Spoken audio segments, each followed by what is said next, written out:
मैं संगम वाजपेयी सहायक आचार्य दीनदयाल शोध केंद्र छत्रपति साहू जी महाराज विश्वविद्यालय कानपुर से। आपने बताया कि यहाँ पर ज्योतिष से संबंधित कोर्स चल रहे हैं। जी, तो ये कोर्स कब स्टार्ट हुआ, कब से चल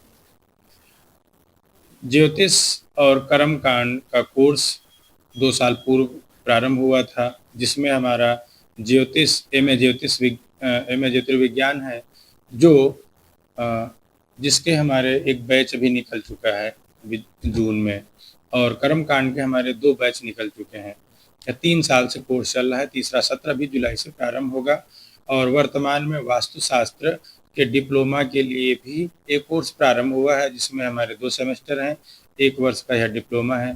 वास्तु संबंधित सभी समस्याओं के समाधान के लिए एक कोर्स डिजाइन किया है विश्वविद्यालय ने, वह अब की बार रनिंग में आएगा। है? यहाँ पर जो शिक्षक हैं वो कहाँ से? मैं केंद्रीय यूनिवर्सिटी से हूँ, केंद्रीय संस्कृत यूनिवर्सिटी से।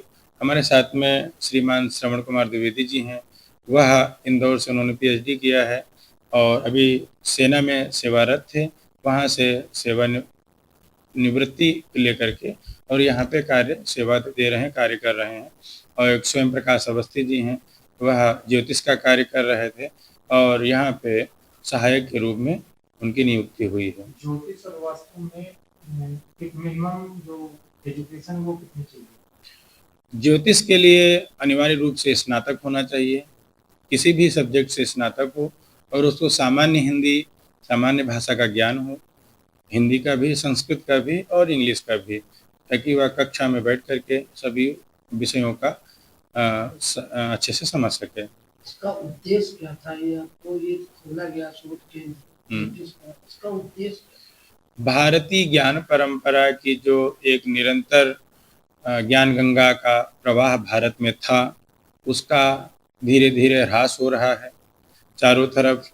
तो हमारे प्रोफेसर कुलपति विनय कुमार पाठक जी ने यह प्रारंभ किया, प्रोफेसर प्रति कुलपति सुधीर कुमार अवस्थी जी, उन दोनों लोगों ने विचार विमर्श करके इस भारतीय ज्ञान परंपरा को पुनः जीवित कैसे किया जाए और यह समाज को कैसे दिशा और दशा सुधार सके, इसके लिए इन्होंने कार्य रखा है। और हमारे वहाँ आचार्य भी जो कर्मकांड के यहाँ से निकले, वह व्यवस्थित शास्त्र विधि के अनुसार जो कर्मकांड में विधि और निषेध का विषय बतलाया गया है, वह अच्छे से संपादित कर सकें। और ये जो जो विद्यार्थी इसमें लेंगे, एडमिशन लेंगे, उनका कोई मानक रखा गया है या किसी भी विषय में या किसी भी प्रकार के? अभी मानक तो सामान्य रखा गया है कि किसी भी विषय से वह स्नातक हों, स्नातक के बाद में अपना एमए ज्योतिर्विज्ञान में प्रवेश ले सकते हैं।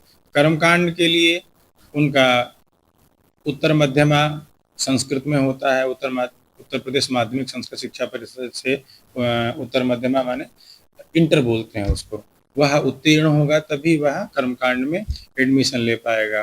तो सामान्यतः हम देखते हैं कि इसका भाषाई ज्ञान कैसा है और इनकी शिक्षा कैसी रही है, उसके आधार पे इनको प्रवेश दे रहे हैं।